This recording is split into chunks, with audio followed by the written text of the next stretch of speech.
All right, welcome to Lightning Cast, a official podcast for Lightning Comics and Games. I'm Mike Larson, along with my other hosts tonight. To my left, I've got the Silent Man, LG. In front of LG, we've got Ace. What's up, though? next to Ace. Damien! Hey, I'm back. Oh no! And next to Damien, we have Heil! Lou Heil, because I hear Heil from here and Lou from over there. Lou Heil! And next to Lou is Lou Jr. And next to him is... Lou of. Wow. Is that the female version, or...? I have no idea anymore. Okay, then. As I said, welcome to Lightning Cast. Wait, this is Lightning Cast? We'll get over LG in a minute here. I've missed a few steps. We're going to start out with some comic book reviews, and then move on to free discussion. If you don't know what this is, go to episode 0.1, you'll figure it out. 0.1. Well, we've been missing because you guys went to... Yes, we had a couple weeks gone due to travel, laziness, more laziness, and then horrible scheduling problems. And for some reason, a paternity suit. And Damn, I told her the check was in the mail. And LG realized he couldn't file it because he's a guy. Oh! Anyway. So to start us out, we're going to go ahead and start with the comic review with our... Erotic.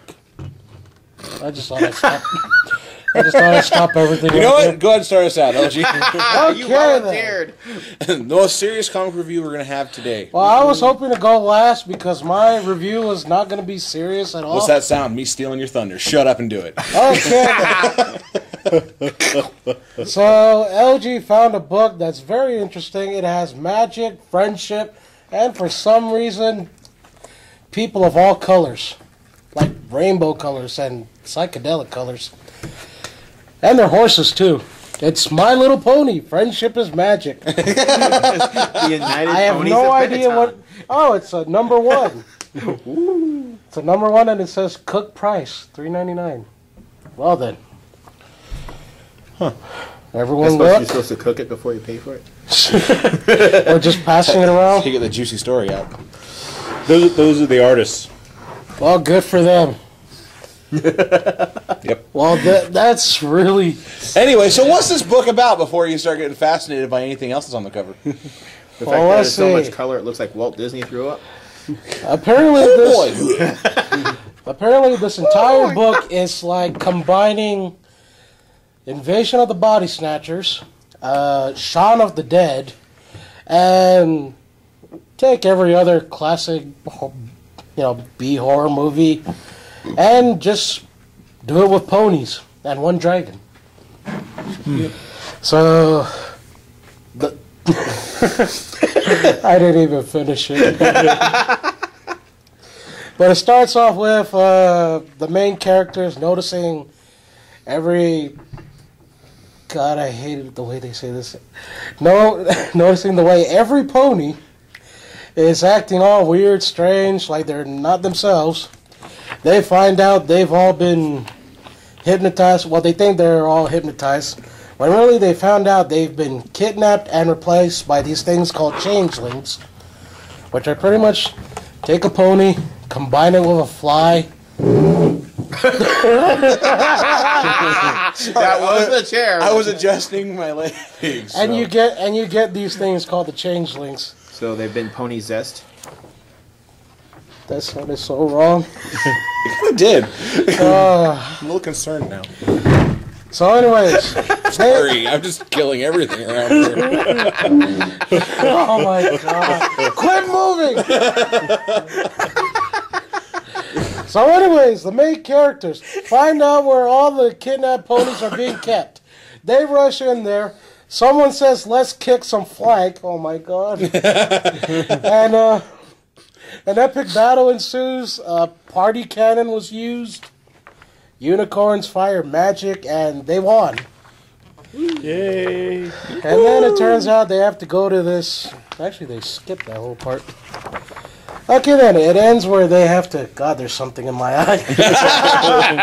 Translation, you didn't... Okay, well, actually, I finished it. And They managed to rescue everyone in the town except there are 3 missing, which 3 of them happen to be, well, 2 of them happen to be the sisters of 2 of the main characters. And they found out they've been kidnapped by one of the main villains, the leader of the Changelings. So they're racing towards the Changeling Kingdom to rescue them. Aww. And that's it. Actually, let me see that. I want to see if there was something I missed. You know, he really needs to finish. He sounds a little hoarse. Really? Oh my god. I want to see a tiny horse. Tinier! Let's see. Scanning. And Okay. the audience is stampeding away. Okay, there's nothing about mystery or locations in here, so yeah! But there's a silver monkey. No. 3 pieces! It's a heart, it's a butt, it's a base! Genetic cactus. Deleted Mario games. Oh. We always have to do I this. now have the satisfaction I have a fully complete Mario game at home. Thank you, Wii. Woohoo! Wait, the Wii? Yeah, I have a Wii. You suck! Take it. What? So what would you rate this? Let's see, can you count it? How do you do 0.5? I don't know. Let's see, there was one thing I liked. What's in an A? Let's see, I would rate it. Since it reminded me of all those awesome, classic horror movies, I'm gonna rate this 3 out of 5. Let's see, Tutti Frutti Sherbet Sugar Punch. Since we're going with the cuteness factor here. Shufflin. Yep. Spoodle poof. Spoodle poof shufflin. It will be explained in later podcasts. Well, let's see,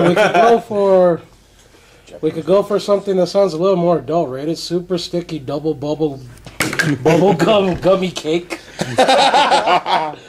Good night, everybody. So 3 out of 5, whatever hooble boo you had there. Yeah, that thing. Shooble poop and all that.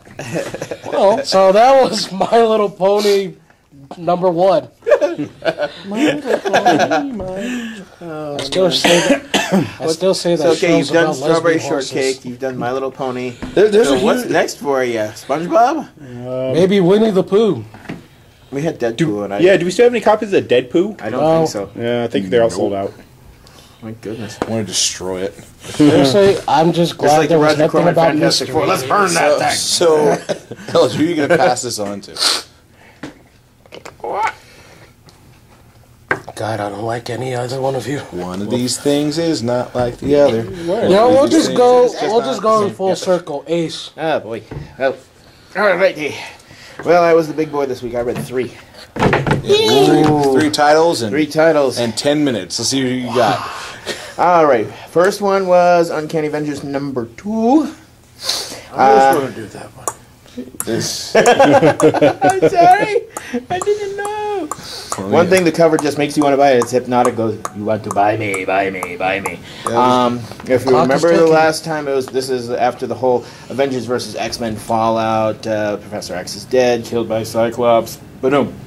On the first issue, the Red Skull decides to desecrate his memorial and take his corpse, and then proceeds to meld fuse his Professor X's brain onto his own. And this one starts out where they're cleaning up the mess. All the Avengers are cleaning up, and with some of the help of the X-Men, cleaning up the mess that Avalanche caused in the last issue. Who had gone like a major lobotomy and just, I'm the sacrificial. This is for all mutant kind. Destroy everybody. And Captain America's talking with Wolverine. He's like, I've chosen a leader of the X-Men to run a team of mixed Avengers and X-Men into the fray. And it was Havoc, Scott Summers' brother, Alex Summers, and Wolverine's all about, sure, you want to get these people to be on the bandwagon for humans and mutants living together when you're putting a team together with the brother of the man who killed the mutant messiah, Professor X. I'm not liking it. He's like, why didn't you pick me? Well, you're just Mr. Personality, so no. They try to save as many as they can. And one of the people that was saved actually went to Havoc and thank on camera and everything thanked him. It's like that's kind of like it takes baby steps, basically what they're saying. And it's like, oh, they're going, this could be a war, and of course Thor goes, well, if this be a war, then let them handle it with Thor, the God of Thunder. Title plug. And so we cut to a television interview where an interviewer is talking to this politician. It's like, this is what's going on, what happened before with the mutant agenda. They were wiped out, now they're resurfacing. What is it going to be like? It's going to be like Genosha all over again, where, humans killed, thousands of mutants in the name of mankind, blah, blah. But we find out that behind the scenes, Red Skull is controlling this guy to say what the public wants them to hear. He wants to cause a war. And while this report's going on, people that are hanging out with mutants are blindly killing him. The father kills his son because he has devil horns. A girl kills her Gilman boyfriend, but bashing him over the head, kind of thing. What, and drowning him? Very funny. A policeman shoots a waitress who's hovering in the midair. Because a waitress? Whatever. He wasted the waitress. Okay. Ta-da! And waitresses. But they've also, when they took Charles X's body, they took Rogue and Scarlet Witch, who were at the memorial at the time. They've got Rogue strung up. Apparently, they're kind of ticked off at her because, like, yeah, you were your Magneto's. Sorry, it was in the book. Whore. She apparently had a relationship with Magneto. Good this, for that, her. and the other thing. And she realizes that no, they're not after me. They're after Scarlet Witch, because she was the one that pretty much wiped out most of the mutants before. Case in point, Red Skull comes upon Scarlet Witch, helped her heal and all this, and starts controlling her mind. It's like, I want you to be part. Since you did it before, do you have the power to do it again? She's like, if I meditate long enough and get my spell casting up to snuff, I could do it. Then, Rogue comes in after escaping. She gains the powers of this woman who's basically the liquidator from Darkwing Duck. She's made of water, can teleport and stuff. So just a little bit from her contact with water. They give her, here's peanut butter and jelly sandwich and water to wash it down. She drinks some of the water, sprays it in the girl's face. Connection. She's water, escapes her bonds, escapes. They find at the end of it, they find Charles' body with the brain cut out. And they're like, Scarlet Witch is like, crap, I almost started helping him. And then it's like, well, it's like Rogue, because Rogue, it flashes back to where Charles, most of the X-Men were going to leave if he took Rogue in, because she couldn't be trusted apparently because of her past. So then like, well, I'm going to stick by this woman even if she's the only X-Men remaining. And she's like, she's thinking of that, comes back to present day. She's like, whatever it's going to be, I'll kill him. It's like, and then Red Skull comes up with, no, the only thing you're going to be doing is begging. And he's using his telepathy on trying to mind melt him. So, all in all, it's shaping up to be a pretty good title. So I will give it 4 out of 5 hypnotic covers. Buy this book. Ooh, that was in 5 minutes. Okay. Next one I read was Amazing Spider-Man 698. We're 2 issues away. Yes, I do. From the I would say the ending of Amazing Spider-Man before they go into their now titled Superior Spider-Man. Sum it all up, Dr. Octopus is dying after he controlled all the machines on Earth and he almost fried the entire planet. He's on his deathbed. And you got Spider-Man swinging all over the city. It seems like he has a certain newer bravado. He's being more confident. It's like, I'm the Amazing Spider-Man. I should be doing this more often. I mean, why should I do this and worry about things? I should just enjoy it. And, everything's going very smoothly. He's got MJ covering for him because Aunt May is in the hospital. We're suffering a broken leg from damage she took in a plane crash, which was eventually, caused by all the crap going on from the whole Avengers versus X-Men. And he's, I'm getting my life in order kind of thing. So then he gets a message on his Avengers card goes off. It's like, hey, they need me. And but it's like MJ goes, don't worry, I'll cover for you. It's like his work at the Horizon Labs, because he's like actually, got a career as a scientist, what he's always wanted to do. She covers, his work. He's been talking about his work. It's at a crucial stage. I'll cover for him. Don't worry. And it's like he's even going. It's like I know we had something going. We should start be thinking about us. And she's like, seriously, really? You want to actually put things on a level now? I mean, right now MJ has a 5-star restaurant in a nightclub. I mean, in Iron Man #1, that's where Tony Stark was hanging out at. It's like if Tony Stark hangs out at MJ's, she must be doing good. All case in point, they get to the raft where they got Dr. Octopus's body before he dies, and he's like in a secure hospital, so he doesn't escape. They're going, okay, there's an alarm in the beginning. An alarm goes off. Whoop whoop. Okay, Spider Slayer secure, Morbius secure, Lizard secure. Oh, it must be Dr. Octopus. So they get a hold of Spider-Man, like Captain America, Wolverine, are all there, and it's like, one of your oldest foes is dying. Let me guess, it's Doc Ock. Yeah, he's asking for me. No, he's asking for Peter Parker. It's like, huh? It's like, oh, like, you sure you want to do this? Yeah, no problem. It's like, I want to do this alone, no cameras or anything. So the only thing Dr. Octopus is saying is Peter Parker, and it's like Spider-Man takes off his mask and goes, yes, I'm Peter Parker. Spider-Man, you're not. Right now you are Otto Octavius, a broken man lying from beatings you have given me. But I have your life now. I know everything you know. I have your life. You have mine. In the last few minutes of what's left of your life, you're not going to know how I did my greatest trick. And then he dies, and it's like, even Wolverine's like, what, did you off him yourself? It's like, no, I just said a goodbye, and apparently, Otto couldn't handle it.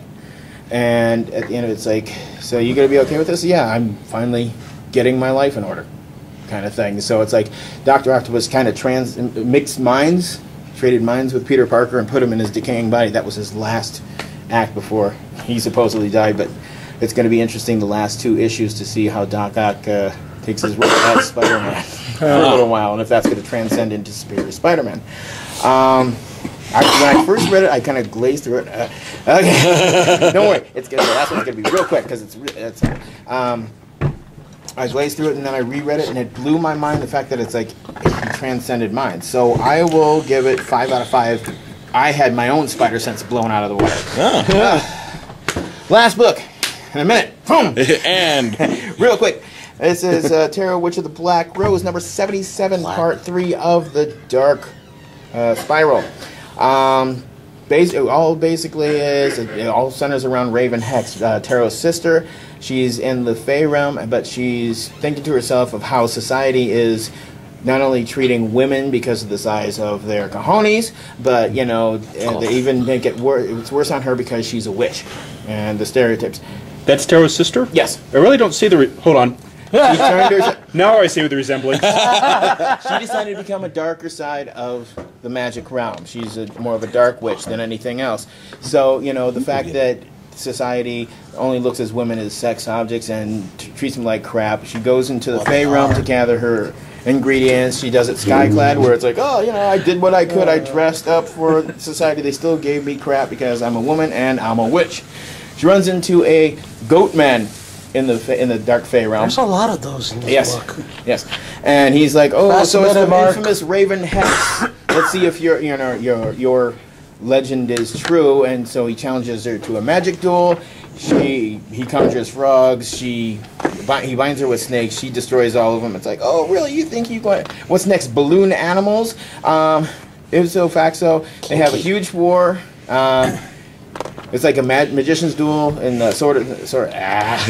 Hey, you originally said 10 per book, so I'm doing 3 and 10. So there, restrains her, and all in all, it comes to an end where you challenge me. I raise the dead myself, and she defeats him, takes away his little horn that he uses to summon everything, and it's like he thinks he has her at one point, strung through trees, and it's like they're not going to see a witch, they're not going to see a necromancer, they're just going to see your torso, and they're going to look. All they're going to see is a pair of breasts. So it's like, fine, this is what you got. She chokes him with her own cloak, and knocks him out. And she could have snapped his neck, but she decided not to. But she had something better in mind. She kind of binds him over a tree branch and inscribes in his butt, "Spank me." And so she goes to get the ingredients you came for: deadhead mushrooms. Not the Grateful Dead type, but they have like skulls on the crest of the mushrooms, and skeletons come up from under the deadhead mushrooms and start pulling her under. That's where we leave off at. So, decent sorcerer battle. I would give it 3 out of 5. The best one I've read so far. Awesome. Thank you, Ace. That's the best rating I've heard all day. All right. That was good job. In 10 minutes, you blitzed through 3 books. Well Will you done. get your fingers off, Toro? Really? Can I see the book? So who are you going to pass it on to now? Go in a circle. Go with Damien. What if I don't want? Nah. Well, it's been such a long time. I think I'll pass it over to Mike since Andy's been gone. We haven't heard a good bat story in a while, so. All right, I'll go ahead and start myself off on my own timer here. Tick, tick, tick. Oh, you're done. Oh, sorry. I got 10 minutes for one book. Yeah. All right. So the book I'm covering is Batman 14. This was released about 2 weeks ago, as far as I remember. Something like that. Yeah. And it's part of the, what? Part of the Death of the Family arc in this. And if you don't know what's going on, Joker has come back to town, reclaimed his face, and now is proceeding to be just scarier than all get out. So he couldn't show up before because he couldn't face anybody? Yeah, he couldn't face it. I had to throw it in. Oh my god, I never missed this. With this, No, I don't miss the puns. jeez. God damn. Shush. He's got 10 minutes. Read your tarot. Not mine, but whatever. Why so serious? Urge to kill. So the name of this particular chapter is called Funny Bones. Now, Why wouldn't it be? it starts off with Batman stuck in Traffic? a vat. Honk, honk, help me, Alfred! I'm sorry, you used up your credits, sir. Yeah. Pay the toll. Pay the toll. What's a quarter? Which one of those pouches did he keep his spare change in? Yeah. Yo, See, this is what happens with any Batman discussion. I wish Andy was here because I distinctly recall there was a coin slot on Batman's utility belt at one point. Actually, there Yeah. was in a Scooby-Doo movie. Yeah. Yes, there we go. Okay, so before I lose all my time in this one, it starts out with Batman stuck in a vat of the same material, the same liquid that created the Joker. Irony. He got lured there by Harley Quinn, who was dressed up as the Red Hood. And so he gets sealed in it, and he has to basically detonate a small pressure canister to get himself out of it. Okay.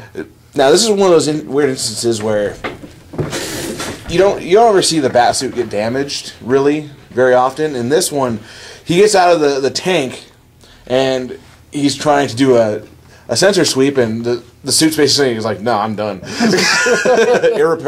Irreparable, get me out of here. And so he tries to go back. Hold on. That would never happen to Iron Man. Just to spite Andy. It's been a while since I've done that. Yeah, it has been a while.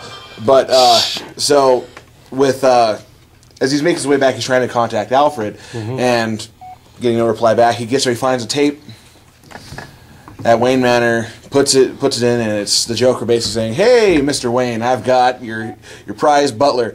And you hear Alfred in the back going, "Don't think that you've got me blindfolded, you're going to scare me. You know, just because I can't see you." He's like, Joker's like, "You think you're blindfolded?" "No, I threw some ammonia in your eyes. Here, let me do it again." Sir. And this all, yeah. Of course, sir. Sir. No, so this automatically pisses off Bruce, and he has to go, and he contacts Nightwing and tells him, it's like, well, Alfred's been compromised. Don't tell the other people, our other allies here, because really they're gonna flip their lid like I almost did. Didn't mean to rhyme on that one. But Dr. Seuss on the loose. Yeah. And so he goes to talk to Gordon. Stop it, children. he goes to talk to Gordon because he figured that actually Gordon was the next target because the tape he had Gordon written on it. And he's like, I checked, there's no production company that releases tapes called Gordon. So he goes there fish and sticks made out of Aquaman. he's trying to convince Gordon to go to a safe house. He's like, no, I'm not going to go to a safe house because my men are in danger. And at the end of this little speech he has, he starts bleeding from his eyes, his nose, his ears, and he's got the Ebola virus. He's already been poisoned. Oh. They find out, and it just the right amount of time. Well, Batman is able to save him by giving him something that helps clot up the blood. Antidote is convenient, vial, and well, he kind of knows what is going through his system already, and so he's able to save Gordon, but he's out of commission. Ironically enough, he put the commissioner out of commission. Oh my God! Keep going. Holy double entendre, Batman. Yep, exactly. So he also figures out, like, well, everything's working in reverse events, from when I first met Joker. So I'm going to go find out what he's doing. So he meets him on the bridge where Joker had his first big attack, where he tried to poison the river with his particular anything. It's Joker. He poisons things. Yeah. And so he sees Joker there, and one of the most grotesque looking get-ups. I can't. It's his face. How could you describe it? He's put his. I have face, something that I can't say on air. Yeah, he is latched his face back onto his skull that's the clean there, way to say it. and just the hooks. He looks like the true psychopath that he is, and something's changed him because even Harley Quinn is going, no, there's something wrong with him. Yeah, there's no saving him. He'll never be the same again. And Joker has this moment. He's like, well, you see, last time when I did this, you were able to blow up the reservoir, and he blows up the reservoir where Nightwing was supposed to be making his way in there so he could double check it. And he's like, you blew up the reservoir, so all my toxins couldn't make it to the regular populace, but a few people still got hurt. So I've already gone and done that myself. And you look over, and he's already drowned a bunch of people. You go the same amount of people that were poisoned from the first time. So, and he's like, now, to be perfectly honest, same situation happened. Everything is with the same result. I just did it so we could save some time, Bats? He just has he has just this demeanor about him that is really quite terrifying. And in the long run, Batman ends up tied up, and he. Come on, it's still there. My timer, by the way. Ooh. And so he ends up. Batman ends up tied up. Joker's like, I know the rest of your crew can hear me talking. I mean, you guys have this little interlink, and he's like, I got one message to say. I know who all of you are. Dun, dun, dun. And he sets off this detonation to blow up this reservoir there. And he's like, and here's what's going to happen. You're all going to die. But it's not me who's going to kill you. It's going to be Batman. Dun dun dun. And so this is how that comic ends, because he has this nice little monologue where he's talking it up, and it makes you curious what exactly he's going to be doing next. And the entire series so far, I mean, from the Court of Owls to now, has been very satisfying. I can't say I'm disappointed one bit. It's just this new look for Joker and this new feel. Joker knows that Batman is Bruce Wayne too. Actually, in the storylines, as far as we've seen, he is not known until this point. Yeah, he knows who he is now. Yeah, but I mean that's the first where that's the first point where he's like, I know who you all are, including Mr. Wayne and all that. And it's going to be interesting. I'm very curious what he's going to pull off, because we know he's going to be poisoning people, but we don't know what manner he's going to be doing it in. And so, I like this little bit of monologue. Harley Quinn just talking about trapping Batman in there. It's like, I hope he'll come out the same way he did. Yeah, better. During when he was stuck in the because she even vat. She admitted, right, the Joker's gone. The one she yeah, knew. the one she loved is gone. And long run, the story in itself, I am absolutely captivated by it. I want to see what's going to happen next. By the way, need as a car much- fix? Go to Joe's garage. Yeah, that's what's on the back for of the Smiley. Joker here. That's part of Joker's new look. He's got the jumpsuit with Joe's Garage on the back of it, and I look forward to it. And as many Batman shots as we take, I gotta say, this is actually maintaining my interest, unlike Deadpool. But but we'll get into that later because it's not my book to review. I've already told you, it's not my Deadpool. So One day LG will find a character. I'm going gonna to give this say that. this particular one 5 out of 5 detached faces because that's just grody. With hooks. So with that, with 17 seconds to spare, I'm going to go ahead and hand it off to Damien. Okay. Well, actually, I am reviewing Deadpool. It's Deadpool number 2 from... You said number 2. I did say number 2. My impression of the book entirely. Oh. We'll see what Damien has to think. It's good. Excuse me. It's Deadpool number 2. And it's still not the same Deadpool we know and love. He doesn't have the multiple voices. They are starting to get a few more good one-liners in there, but so far it's meh. But anyway, I'll go through the story. It's a very technical term, man. Meh. Basically, it's Deadpool is fighting resurrected dead presidents, and at the end of the previous issue, he got shot in the back of the head by Abe Lincoln, ironically. So, Abe Lincoln holds a grudge. yeah. I think he'd been wanting to do that for a while. So basically, the beginning of the comic is a dream sequence. He's on the beach with Sue Storm and She-Hulk, but actually he's getting revitalized by the ghost of Ben Franklin. Shocking. Yeah. Who lets him know that his experiments in electricity have allowed him to stay in this realm as a ghost. So he's, if you want to stop this, you got to figure out who's. And where the hell is Edison and Tesla? Yeah, I don't know. Anyway, he's telling them Ben Franklin. if you want to stop these dead presidents, you got to take care of whoever's bringing them back. So we skip over to the same guy who is resurrecting. Yeah, I don't know if he has a name yet. I think he's just referred to as a magician. But he's the one he's been bringing back the dead presidents. He's brought back George Washington and... No, well, yeah. Well, in this one, he's brought back George Washington and John Kennedy.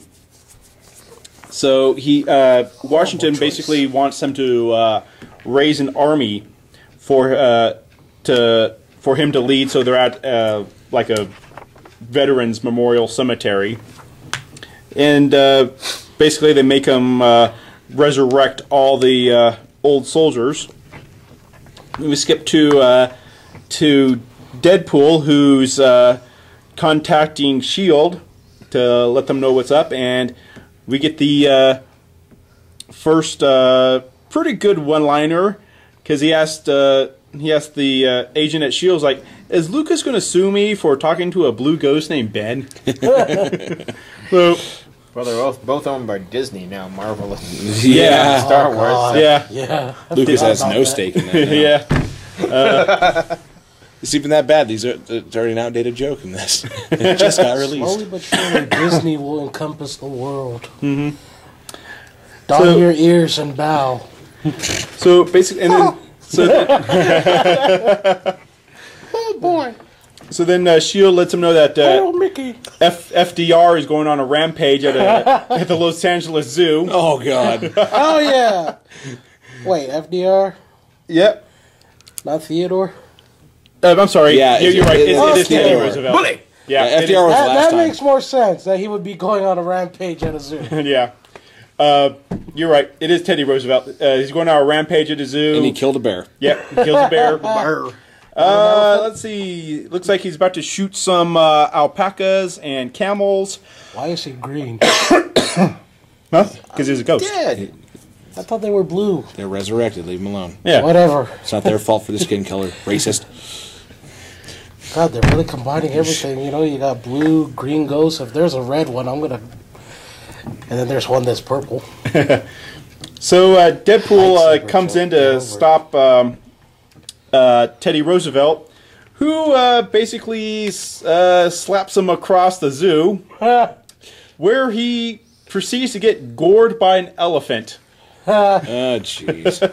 Which, of course, can only happen to Deadpool. Gnarly. Yeah.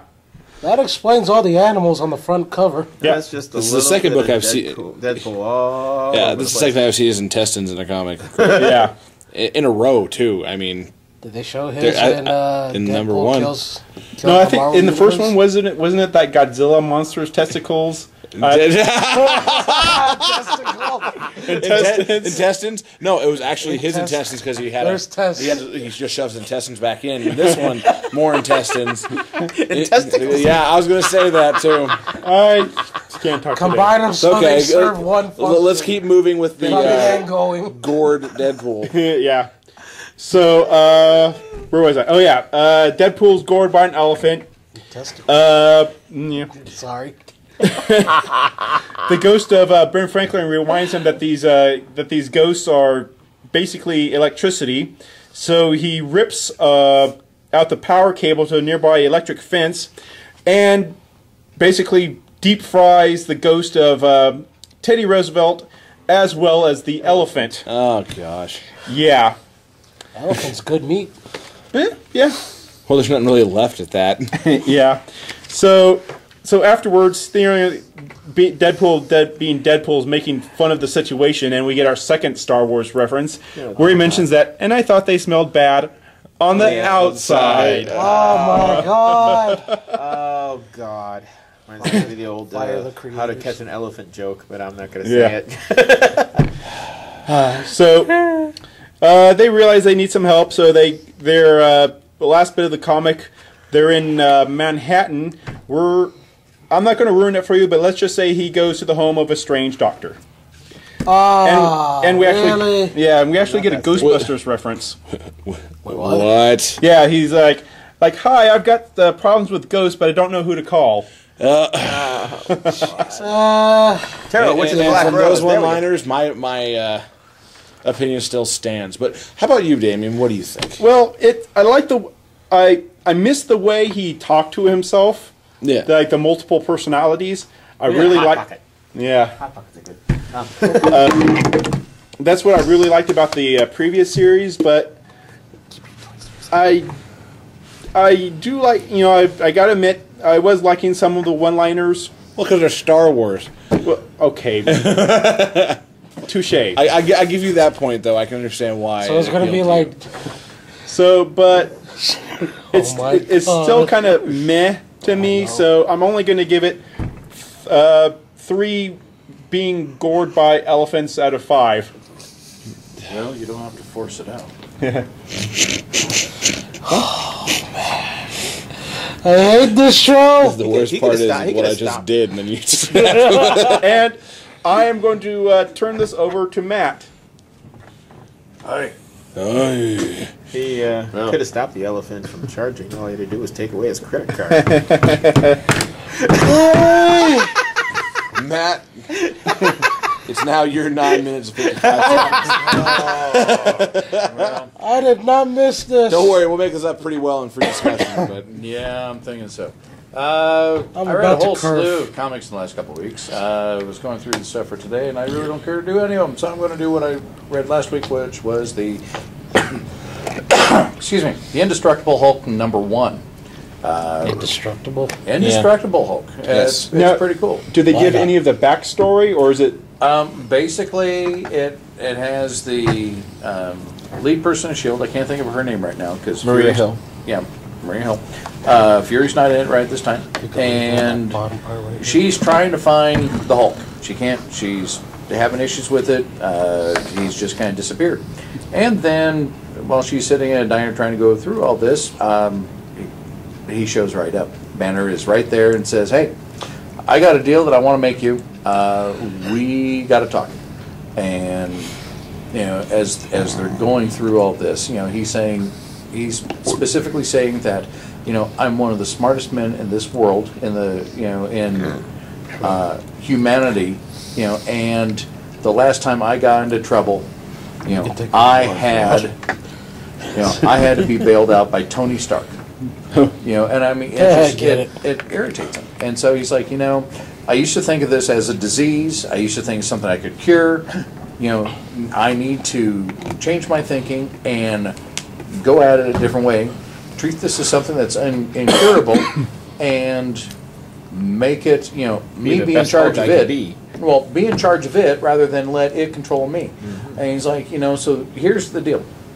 You're about ready to go after these bad guys. I'll tell you what. I will give you a once-in-a-lifetime opportunity chance where you point me in the direction, and I will go through town. I'll save you from this ambush that's already being set up by this bad guy that you guys don't realize. And she's like, no, we got it under control. No, trust me. And all the while, they're in a crowded diner. People are dropping stuff and doing things and bumping into Banner, and he's just taking it. He's not getting upset. And he's like, watch, and he hands her a little device and says, I forget what the device actually does, but at this point, it's like, yeah, I can create 1 to 2 of these, new inventions a month, that you can make millions off of, but I want a fully funded research lab. I want my own crew. I want to be able to do this, and I want to be left alone. And then when, kind of like a full moon or when, something needs to be done, you come and, point me in the direction and shoot, and I'll go take care of it. Said, I'm tired of being the loser, and I feel like the loser in this. And so she's like, well, I don't think so. Well, they go in. The one bad guy they got is kind of like a statistics wizard, and he's calculated what it's going to take to go and destroy a shield, and all of a sudden, here comes Mean Green, and he comes in and just waylays all, skews the numbers. And he's like, I can't believe this. I got to figure this out. Even the Hulk has his own, has his own weaknesses and number. Math will make it right. And as he's pounding more and more damage onto him, the Hulk's just shrugging it off. He's like, listen, I can't calculate it fast enough. Goes and just kind of, the Hulk just runs rampant. Saves Shield and everybody that went in there because it was a trap. He had it planned. It's a trap. He went in there, took a bomb, disabled it, whatnot, and was fine. At the very end of it, Maria Hill's like, Mr. Banner, we have a deal. And I mean, that was pretty cool. He's like, that was a pretty good interview. And I like this aspect of it. For the longest time, you're going through the cartoons that were on TV, all the comic books, up until now, he's always been running, and it's about time that he gets credit that he deserves, Now, did they show any other characters from the Hulkiverse, like General Ross, or no? Hulkiverse. That's the only word I could think of. Yeah, it works. No, other than Leader Shield, that's it. They keep it fairly plain, and I like that. The artistry in here it's kind of a new approach. The Hulk, rather than being this giant radioactive green beam that's just sticking there, it's pretty well washed out. Well, I mean, the colors are washed out. I mean, it's not Technicolor. Yeah,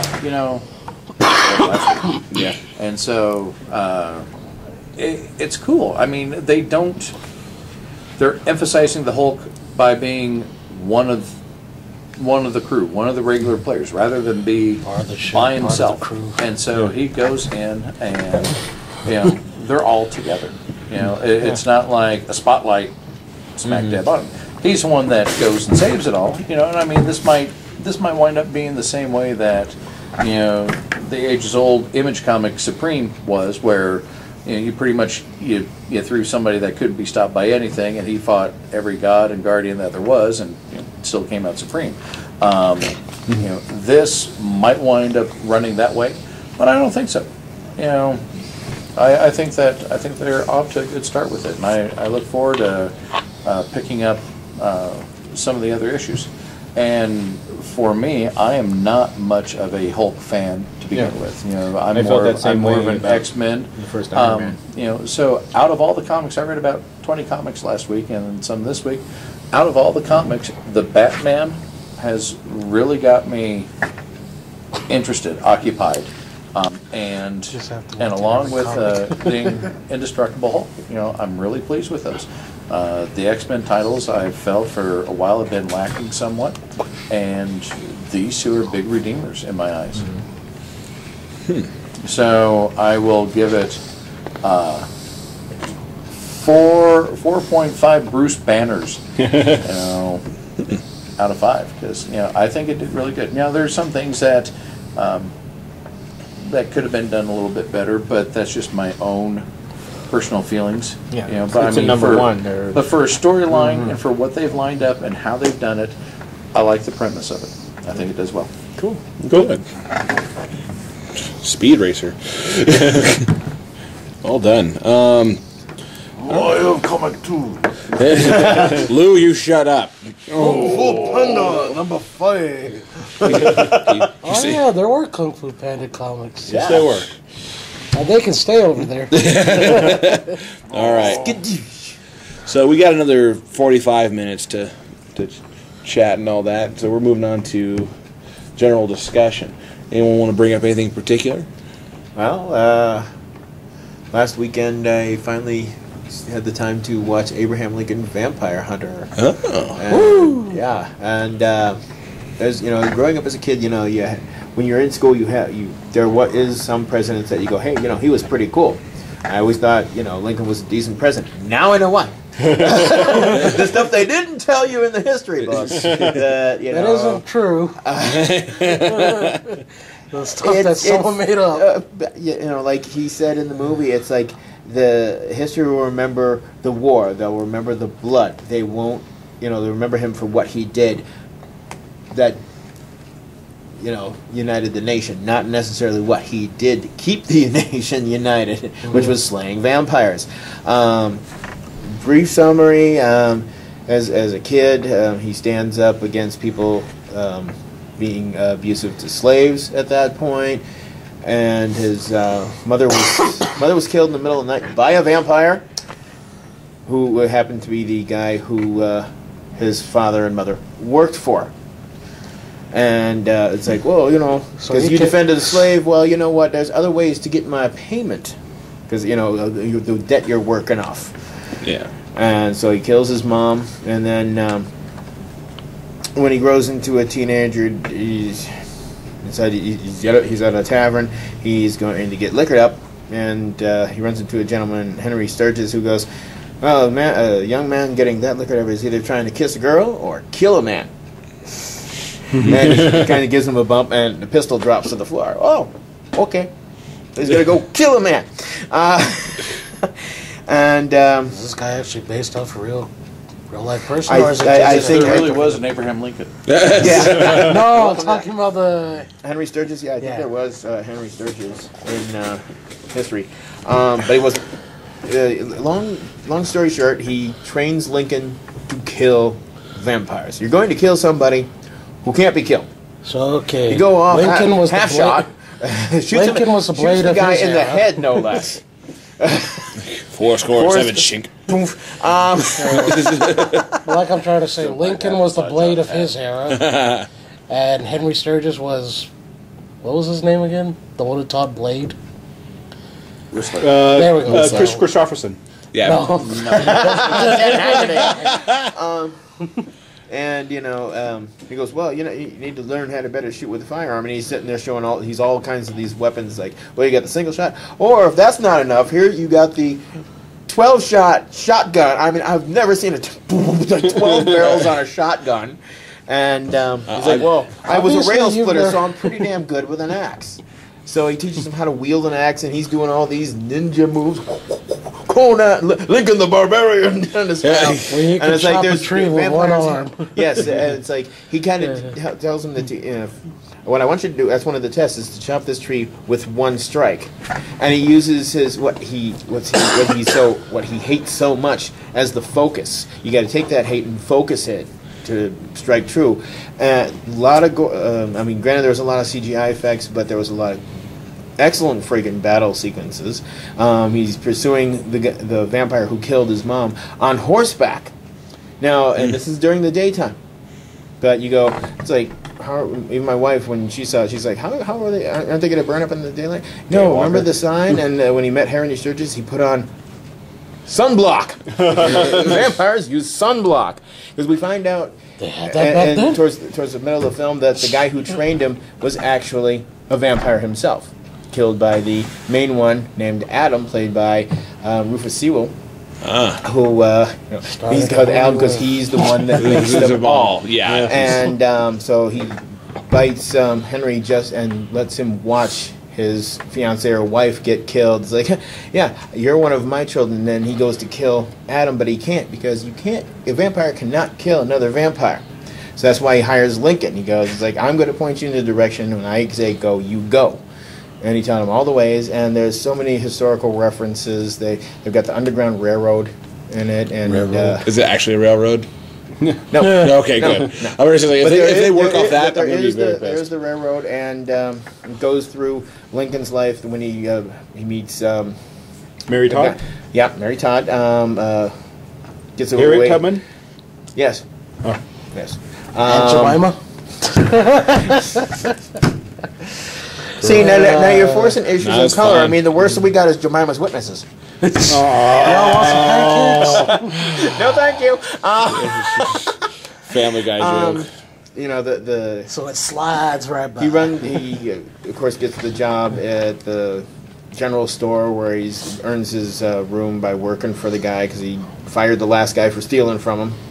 It goes through the whole history, and he's killing the vampires one by one, as he says so. Finds out that Henry is actually a vampire. And it's like, you lied to me. It's like, no, and he basically tells him his story, which I've already gone over. There's one humorous moment where he's having a picnic with Mary Todd, and it's like, where do you go? It's like, well, to be honest with you, at night, I kill vampires. And so he's like, oh, she laughs it off, but then she finds out that he's actually doing that after their son gets bitten by the only female vampire that we've seen. His son William Lincoln gets killed off, and he meets the friend from the African American friend from childhood, and it's like he lets them know, the shopkeeper and his friend, I can't remember his friend's name, about I've been killing vampires, and he goes through the whole thing of him running for presidency, becoming a lawyer, so on and so forth, and they get up to the Civil War. And it's like, I've done everything I can, but I have more chance of using this fork against my enemies. And he's like, Is it silver? Yeah. Because he tips the axe in silver, and of course he's battling the one vampire. It's like, oh, you think you got me? It's like, boom! He's got a rifle in the axe. As it goes on in the movie, when they're shipping the silver to the Civil War front, so the Union Army can take care of the Confederate Army, which is more vampires than anything else, he now has a bayonet in it also as well. Oh, wow. And his axe? Yes, he's put a bayonet on the end of it, so it's like, and the choreography, he's tossing it to his slave friend, here, toss it. He takes down a vampire, tosses it back with such choreography, takes down two more. But they finally get the silver to the Union Army, but the vampires were trying to take down the train that was going there. And the guy who trained him, the other vampire, is getting confronted by Adam, bashing his head into the crates, and he starts laughing. It's like, what's so funny? It's like, and he's like, there's rocks in the boxes. And the other thing that Henry Tubman is like, always have a contingency plan. So, Adam goes to the White House after Lincoln's already taken the train where the silver, his shopkeep friend tells the female vampire, oh, they're shipping silver to help the Union Army. And so they're destroying the train. He's like, no, Always have a contingency plan. Use the other railroad, because Mary Todd and Harriet Tubman were leaving the White House as Adam was coming to. It's like, oh, running from the nest as we come to invade. Oh, go on your way, but whatever. So they take it through the Underground Railroad and gets shipped to the Civil War, and they're taking out the vampires. Silver cannons. Boom. Then Mary Todd notices the female vampire, and this is the one thing, because her son got killed when he was playing with a Civil War set, and he had a silver bayonet in the toys. She had that as a necklace around her collar, around her neck, and she sees him, and it's like getting ready with a shotgun as the female vampire is charging. Takes the necklace, drops it in, boom, fires right in the temple of the forehead, drops her, and it goes on from there. And the film kind of ends the way it started, with him turning over the notebook that he's writing all the stuff that, this is the stuff that Richard won't write about, but I'm keeping a record of it. And he gives it to his friend the vampire. And of course, it brings to mind the joke. What was the last thing Mary Todd said to Lincoln? We'll be late for the theater. Because that's where the film ends, them going off to the Ford Theater. And then they kind of did a shift of scenery. When the movie starts out, it's present day, and then things disappear. And it goes past the Washington Monument, and it's only half built. And then it goes back to present day. There's another bar, and a guy's sitting there getting really drunk.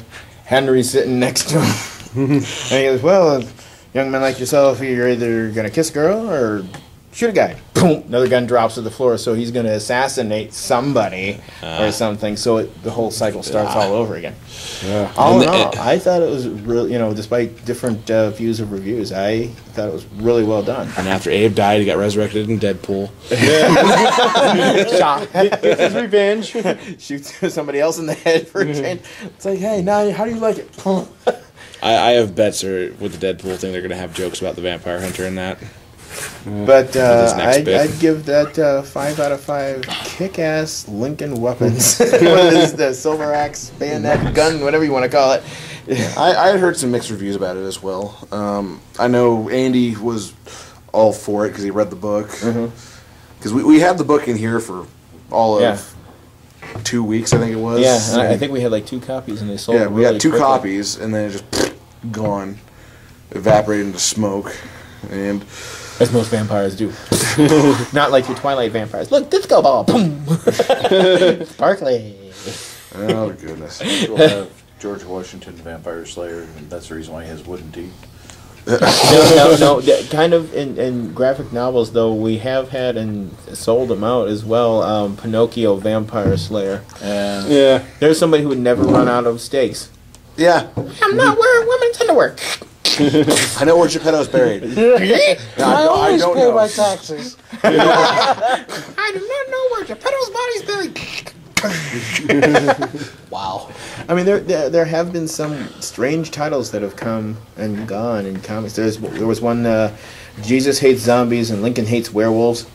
Yeah. And why wouldn't there be? There's been comics like I mean, we're talking over Zombie Jesus. That's something we can't really go into without talking about another individual. Not this time of year. Huh? Said not this time of year. Yeah. Things are doing the wing. Well, How many comic book geeks are Christians? We need to take a tally. Oh, you don't count. You've already sold your soul. I don't know where that's coming from. There's some very distressed ghosts around here. Hate mail too. Indigestion. Lou. How's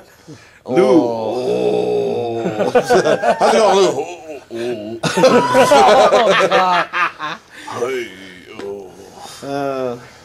Anything else you want us to bring up before we go too far off topic? No, I think we've already gone too far off topic. Yeah, we're already off the beaten path. Thanks. Oh. Keep beating those My Little Ponies. They're dead. Okay. Oh. I want to make glue all of a sudden. That's kind of mean. You won't eat our meat, but you'll glue with our feet. Fluttershy. I'm surprised you know the names. Oh! I hang around you. That's right. Oh! I've never said the names. Yes, you have. LG's a closet brony. Sure, why not? No, it's not. He's not in the closet anymore. Oh, it's bedazzled. Oh yeah, I forgot I did that to my man card. With the I gotta beaded show it off curtain. again. Your man cave has the beaded curtain and the throw pillow. To destroy his man card, you must have so much manliness that you have to set it on fire with your gaze. I got a little topic. I want a job with the History Channel because apparently all you got to do nowadays to be in one of their documentaries is just stand still or walk into some scenery. Because I was watching that special of theirs, The Men Who Built America. It's talking about guys like Rockefeller, Vanderbilt, Carnegie, and, all the big names of that time. And every time I've watched the documentary, every time they go talk about, like Vanderbilt, shows an old guy standing around, moving some papers around. Then they talk about, they move to other scenes. Same dude, just like maybe doing one little thing different. I was like, wow, it's so informative, but gosh, can we at least show them do something else? Because that's what every other shot was. It's like they're either walking up to something, standing still, looking at papers, or looking at the camera. Or blaming it on aliens. Well, don't worry. The way TV is going, pretty soon we're all going to have our own reality series. Yay. Oh, God, if they did one on the Lightning Cast. My left foot. Now, LG, the next time you watch it, the guy's going to look at some papers, walk up to the camera, see what I'm reading, LG, and walk away. He's going to show a piece of paper. It's like, I bet you wish you had this job, LG. Welcome to most actors out there right now. Yeah. Yep. Fourth wall. But anyways. We broke the fourth wall. That's my contribution. Work for the History I love Channel. Gradius and I hate Gradius. How does that sound? Gradius! Did you have something you wanted to cover? Because you seem like you were going into something and then... No. Nope. Nope. Oh. So I found out that you can download so many different games that weren't released in America on the Wii. Sweet. And I'm contemplating downloading like Mystic Ninja and all the, I downloaded Gradius. And Is it in English or Japanese? It's in English. Okay. They did, that one was actually released in America for the Super Nintendo. And Actually, the original Gradius was on. well, on NES, it was the original NES. Yeah, this is Gradius 3 is what I've been playing, and Gradius 3, as I described, if anyone knows me on Facebook, there, Gradius 3, the only game that can muster or summon sound you never knew your friends had. Because anyone who plays Gradius 3, the power-up system on Gradius 3 is, as you're shooting these enemies, you're doing the right sequence, you get a power-up icon. You get that one, and you get this bar on the bottom of the screen. You can speed up, or you can pre-assign these different power-ups you get for getting certain amounts of power-ups. And you have to collect like 4 to get a certain power-up, 5 to get another one, 6 to get the maximum power-up, get your speed up. And so when you've got like 30 different power-up icons you've collected that you've powered up, and it takes one hit to kill you. Yeah. This is the most nerve-wracking pain in the ass you'll ever... Because what happens is you'll be starting out a level like, yay, I'm Gradius. I'm this ship flying through space, blowing things up, like any good man would do. you go... Star Wars. Yeah, you go through, you're shooting, you're having a good time, get these power-ups. I'll put it like this. I'm sitting there, I've got the Gradius ship. It's 4 these little tiny ships around it called options that shoot the same ammo that you're shooting. I've got the drill laser, or this one is the it's one of the lasers. I can't remember. It's the cycling laser or whatever. Yep. I've got missiles. I'm just killing it. Yeah. You're linking with an axe. Basically, I've got enough speed that I'm just shooting up and down the screen, killing everything that I can. And then one shot. One shot, What not they bigger than forget- 2 meters. What you learn. I can't say, like, you don't notice this, you learn it. This is something that you will never forget.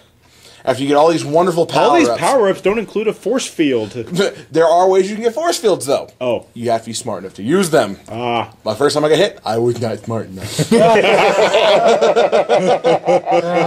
Okay? So I'm tearing up the galaxy. There's nothing that can defeat me. Oh, I was wrong. All these little ships have these. You've got like the Ducker mobile cannons, these little things that are on top and bottom of the screen as they're going along, and they'll shoot these little tiny shots that cannot be destroyed by any of your ammunition. You can have lasers, you can have the most badass missile. Apparently, these are indestructible. Then they also Why- have ammo that lets you shoot lasers in the form of a dragon. That one, that was like I think Gradius 2. But yes, there are a few things that if you do it right, you can shoot a dragon out of your face.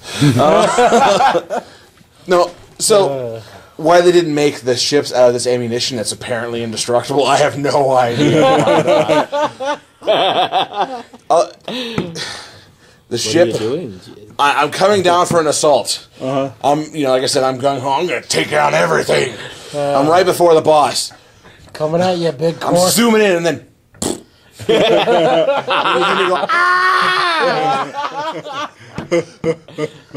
I remember staring at the screen going, what just happened? And Gradius has a wonderful thing of going, freezing the screen and going, you died with this. Because I saw the shot that killed me. And I'm like, okay. A nickel. Yeah. I got killed by a quarter that was dropped out of the pocket of one of the Ducker mobile cannons. One of those womp rats got through. And so now, for any of you that know Gradius at all, the first Gradius game created the infamous Konami code. Why?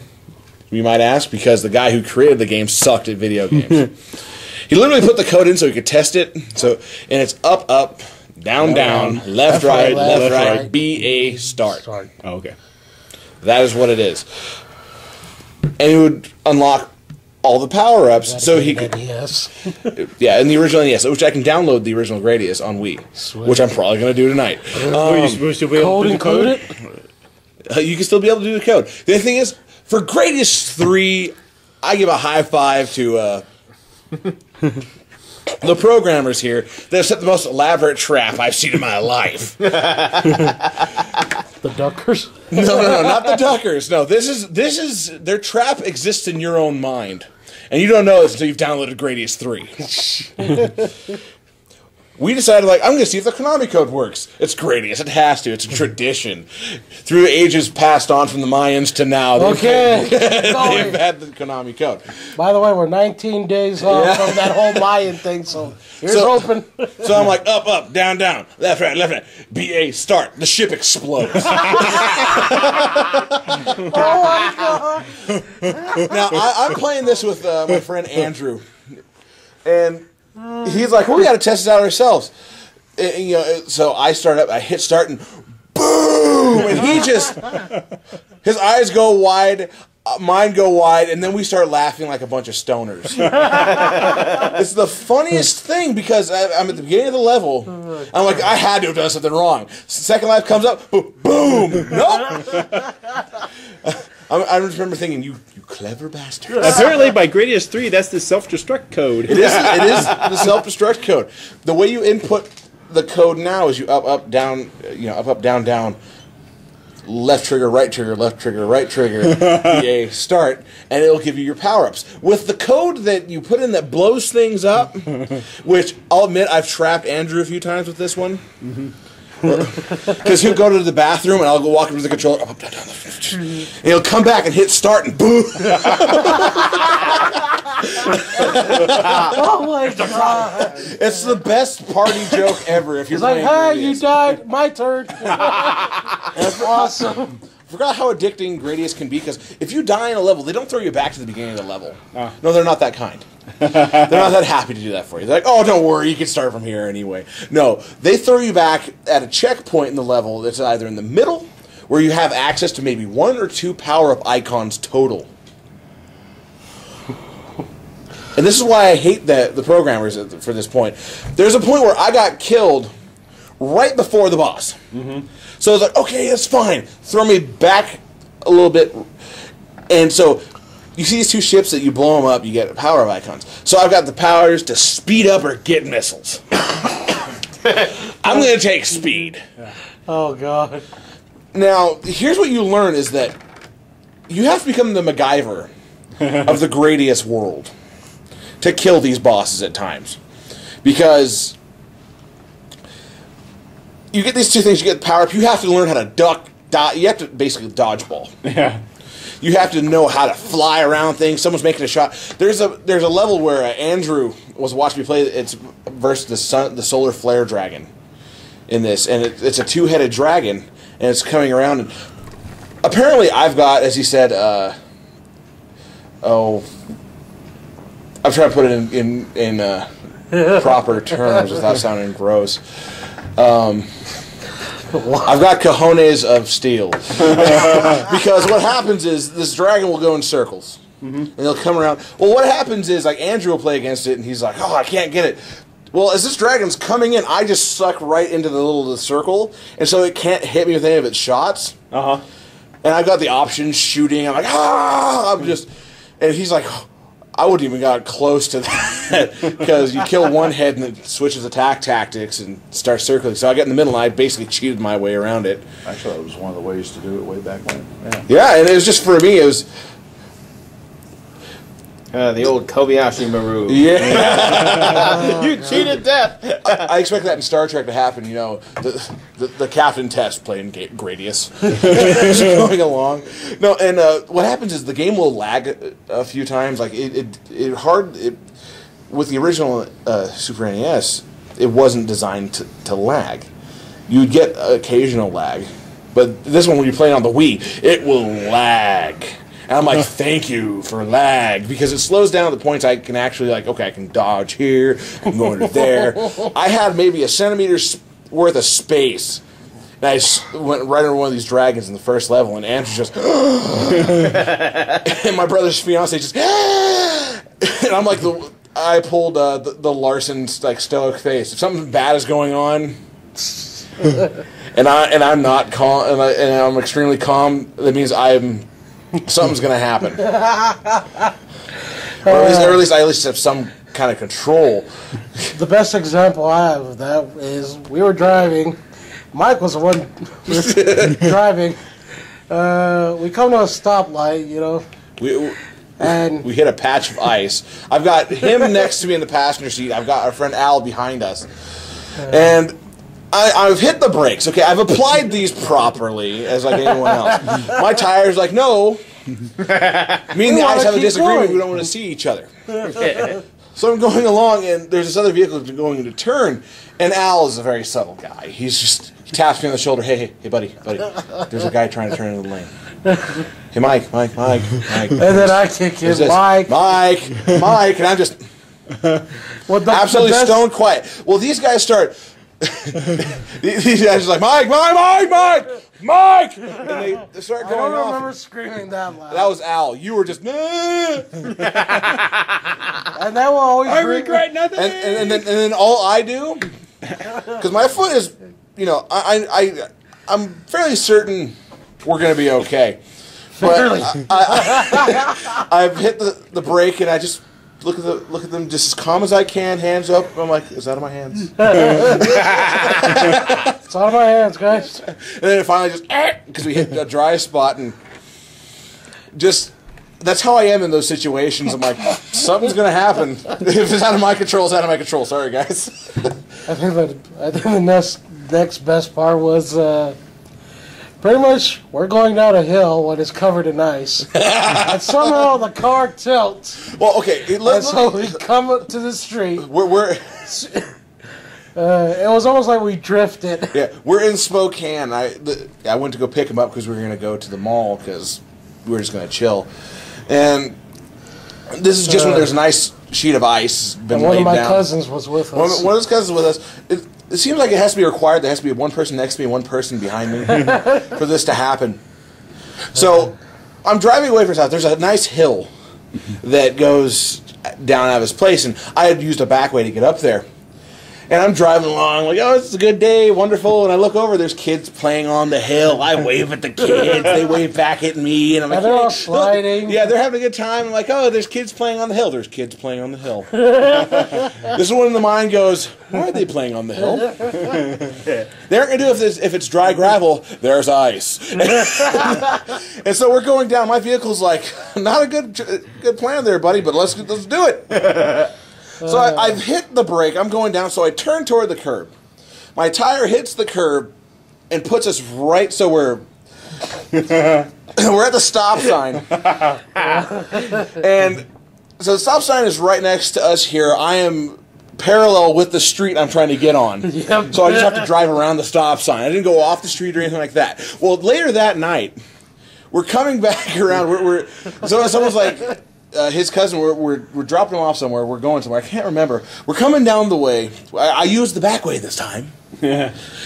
We're coming around the front, and we're passing that intersection where I decided to be a Tokyo drifter and come across. And his cousin's like, why didn't we just go down the hill? Well, like God was going, by the way, this other car just goes right through the intersection, trying to stop. You can tell it tried to stop because it hit the same turn we did, just and like that is why God has given us a sign. You wave at him and go, yeah, been there, done that. Although we made it, we were able to stop. You guys, Talk about waving to people and slick roads. Last year, when I got my... God, this just turned into me talking about car stories. Anyone else want to talk? Well, before you make your next story, I want to mention that I've been playing a lot of the Walking Dead social game. Oh, okay.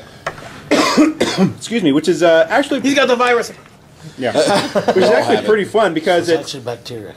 it's linked with your Facebook account. So every once in a while, you'll see a zombie that's one of your Facebook friends, and when you kill him, it's like, oh, you have bashed in Ace's brains with a baseball bat. Want to share that?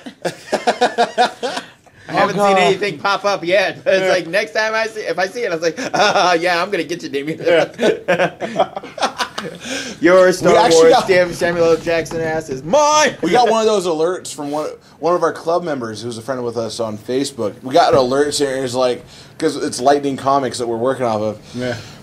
We get an alert. It's like such and such has killed Lightning Comics in The Walking Dead. I'm like, oh, we've been killed. Oh no.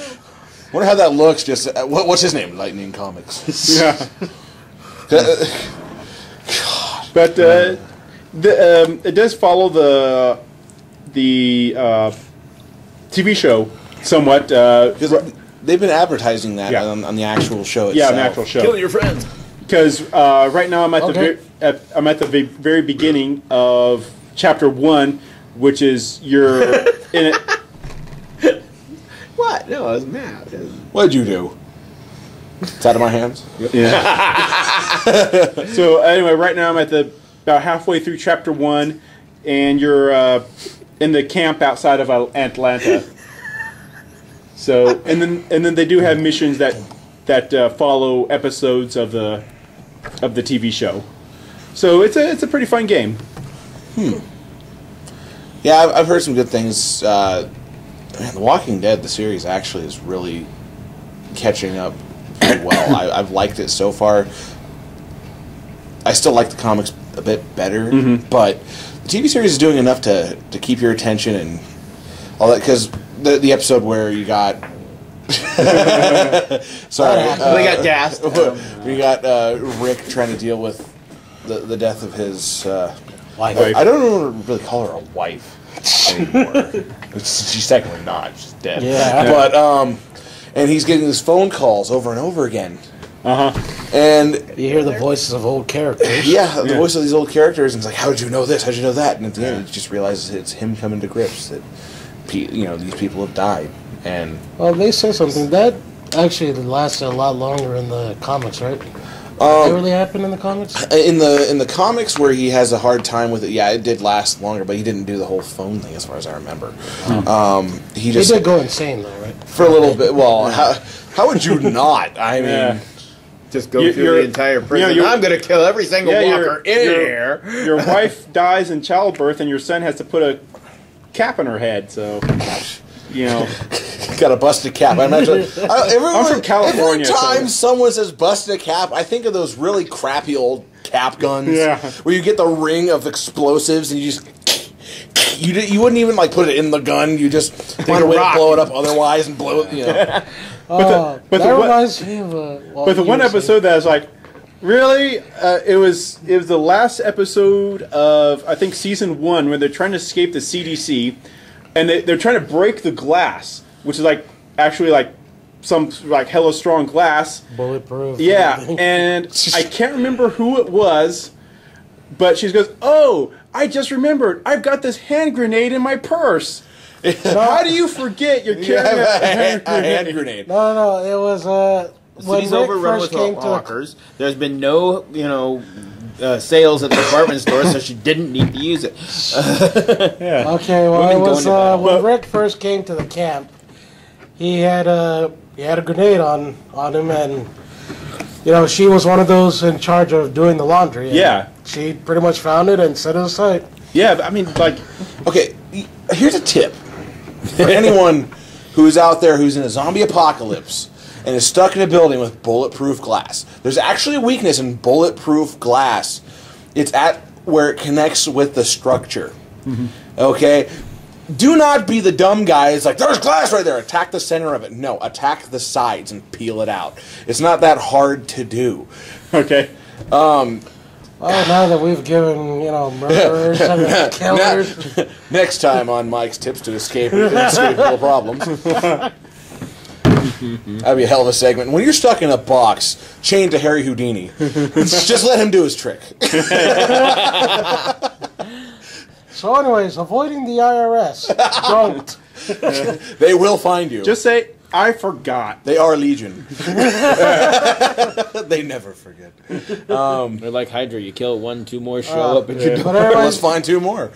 while on the subject of bulletproof glass and gunshots, So how did your family reunion go?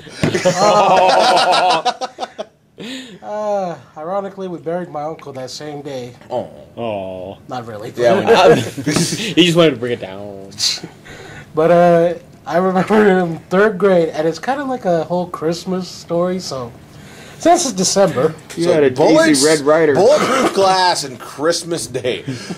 Wow, let's keep going. Happy Wait a minute, birthday, is this back in Jesus. Guam? Yes. Okay. Okay, just to get out of the way, my island is not one of those ghetto-fied, gang-filled lands, okay? Not saying anything else. We don't have, like, drug cartels, at least not that I know of. Trust me, I looked. But anyways, it was a third grade school, our class, sorry. And, we do the whole Secret Santa thing. One of the kids... I was your Secret Santa. Well, one of the... I thought it was a pineapple. One of these kids got one of those, little toy guns that real sound effects included. This one was a little bit special because not only did it have sound effects, but it also had like things to make it, like a smoking gun barrel or something. Oh, wow. So we had opened our gifts. Everyone got theirs. I didn't get this gun, but I saw the other kid and I was jealous. And then, we decided we were going to watch a movie because it's pretty much a free day. We open gifts. Let's enjoy the rest of the day. So while everyone is watching the movie, I remember it was something about a kid losing a panda. Why does that movie sound familiar?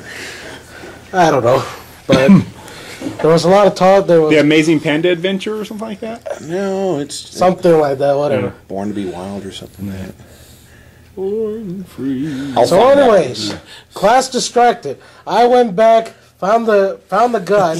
I decided I wanted to try this out. I fire a shot, the whole class looks at me, and then the next thing we know, there's a bunch of teachers outside knocking on our door. So, is everything okay? Who got shot? You have that hand in the hand in the cookie jar. Looks just boom. Well, she has a smoking gun. Somebody had to go there. I'm glad it wasn't me. You know, I always wondered why I was such good friends with the principal. That might have been like one of the moments where our friendship started. Hi, how are you? I just shot something. I can see him standing there and Scarface. Say hello to my little friend. Well, he is a little guy.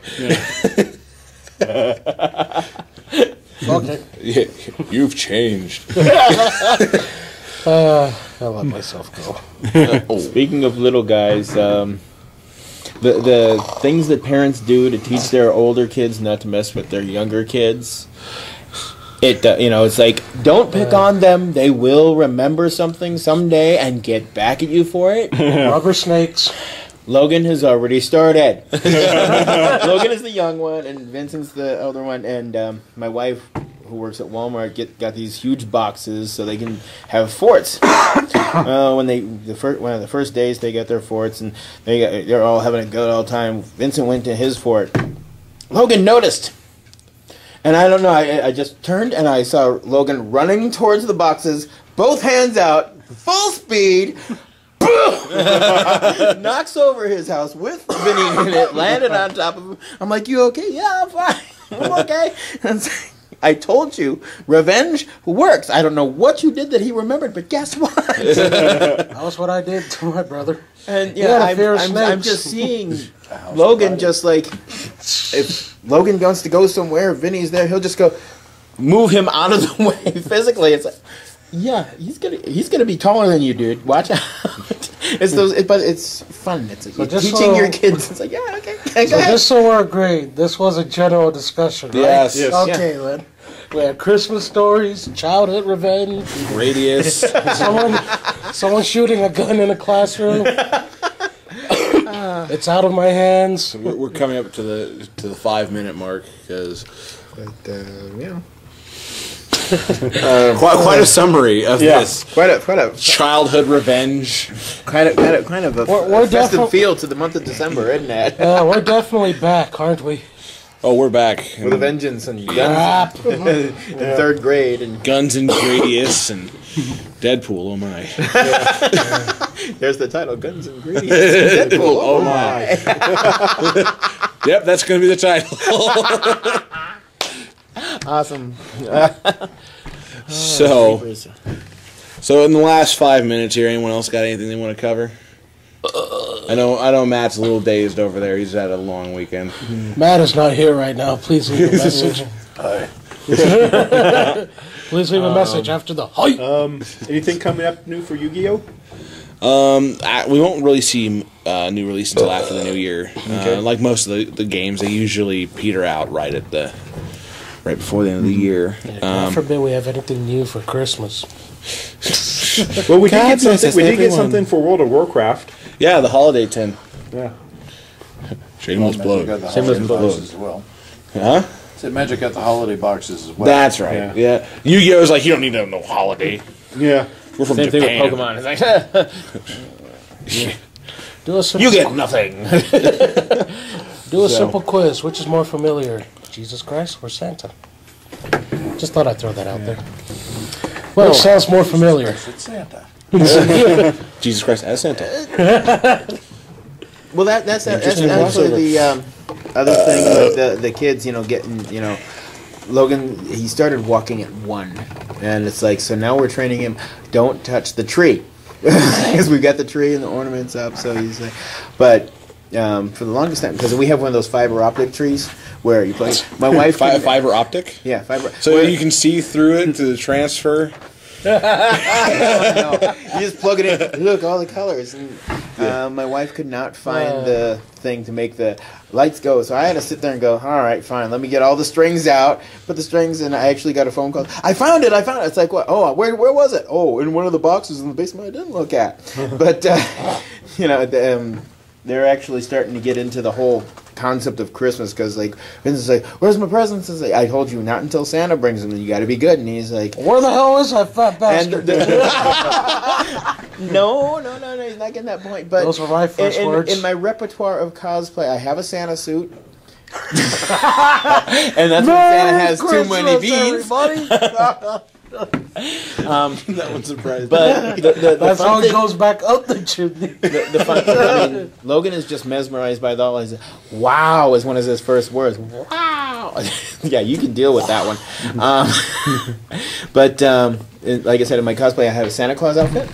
But I also have a Grinch outfit, so it's like, you know what? Yeah, Santa's going to bring the presents, but if you misbehave, the Grinch might come along and steal them from you. So I'm hoping, like, one of them goes out, because I will, just as Santa put the presents out on Christmas Eve, I'm just hoping that one of them tries to see what Santa's doing. And it's like, okay.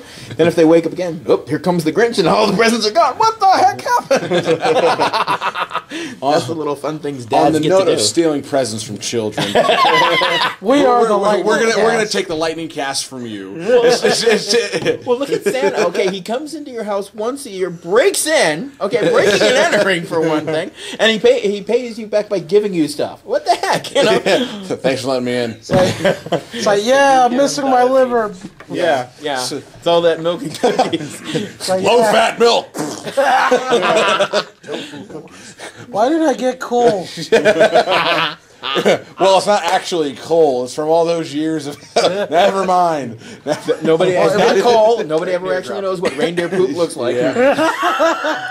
Well, we could take that coal, put it under immense pressure. No, my like I was saying, since Ace is going to take his presents from his kids, we're going to take Lightning Cast from you. We've hit our time. Thank you for listening. For the Lightning Cast, Who are you waving waving to? Damien.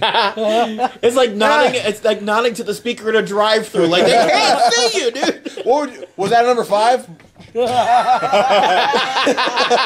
nodding, aren't you? Anything else? You're flipping me off, aren't you, baby?